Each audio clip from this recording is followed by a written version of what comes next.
রাসূলুল্লাহ সাল্লাল্লাহু আলাইহি সাল্লাম বলছেন, যার উপরে কুরবানি ওয়াজিব অথচ সে কুরবানি করলো না, আল্লাহর কসম নবী বলছে সে যেন মুসলমানের ঈদগাহে না আসে, সে যেন মুসলমানদের সাথে নামাজ পড়তে না আসে।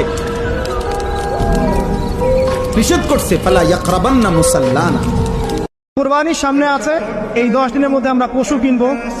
পশু কেনার সময় আপনি আপনার সামর্থ্যের সেরাটা কিনবেন এবং পশুকে কেন্দ্র করে কোনো রকম শো অফ করবেন না। আমারটা 1,60,000, আমারটা 1,80,000, কত ভাই এত গলায় লটকিয়ে দেওয়া, এইসব কাজ করতে যাবেন, ঠিক আছে? কিন্তু পশুকে আপনি মহব্বত করবেন, পশুকে নিজ হাতে খাওয়াবেন, পানি পান করাবেন, যাতে তার প্রতি আপনার মহব্বত সৃষ্টি হয় এবং এই মহব্বতের প্রাণীটাকে আপনাকে কুরবানি দিতে হবে। মনে রাখবেন, যিনি কুরবানি দিচ্ছেন তিনি যেন একজন ইব্রাহিম আলাইহিস সালাম, আর যাকে কুরবানি দেয়া হচ্ছে সে যেন একটা ইসমাইল আলাইহিস সালাম। সবচেয়ে প্রিয় বস্তুটাকে কুরবানি